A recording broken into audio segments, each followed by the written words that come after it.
بسم اللہ الرحمن الرحیم۔ السلام علیکم ورحمۃ اللہ وبرکاتہ۔ الحمدللہ آج ہم آپ کے لیے ایک بہت ہی اہم موضوع پر ویڈیو لے کر آئے ہیں جن کا تعلق ہمارے بنیادی عقائد پر ہے جو ہر مسلمان کے لیے ضروری ہے۔ تو ہماری ویڈیو کا موضوع اور اس کا تعارف یہ ہے کہ ہر ایک مسلمان کے لیے اپنے عقائد کو صحیح طور پر سمجھنا اور ان پر ایمان رکھنا بہت ضروری ہے۔ آج ہم چھ بنیادی عقائد لے کر آئے ہیں جو ہم آپ کے سامنے بیان کریں گے سوال جواب کی صورت میں۔ تو میں اپنے طلباء کرام سے سوال کروں گا ان چھ عقائد کے بارے میں، تو انشاءاللہ وہ باری باری جواب دیتے جائیں گے۔ تو چلو ویڈیو کی طرف چلتے ہیں۔ ہاں کمران بھائی، مسلمان کے لیے کتنے عقائد جاننا ضروری ہے؟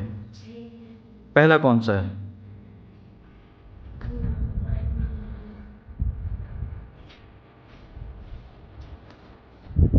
ہاں ناصر بھائی، دوسرا کون سا ہے؟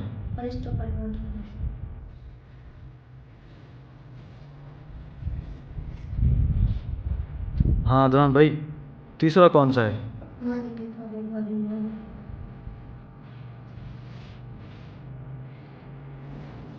ہاں شہریار بھائی، آپ بتائیں چوتھا کون سا ہے؟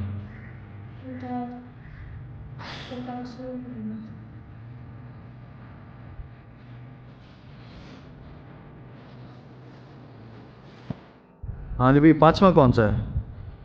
پانچواں یہ آخرت کا ایمان، اور چھٹا؟ تقدیر پر۔ ماشاء اللہ ماشاء اللہ۔ ماشاء اللہ، آج ہم نے یہ ایمان کے 6 بنیادی عقائد کے بارے میں سیکھا ہے۔ ہر مسلمان کے لیے ضروری ہے کہ اس کو جانے، سیکھے اور مضبوطی کے ساتھ ان کو ذہن میں بٹھائیں۔ تو آخر میں ہم یہی کہیں گے کہ اگر آپ کو یہ ویڈیو ہماری پسند آئی ہے تو اس کو لائک کریں، کمنٹ میں بتائیں اور اس کو آگے شیئر بھی کریں تاکہ اور لوگوں کو بھی اس کا فائدہ ہو۔ جزاکم اللہ خیرا۔ السلام علیکم ورحمۃ اللہ وبرکاتہ۔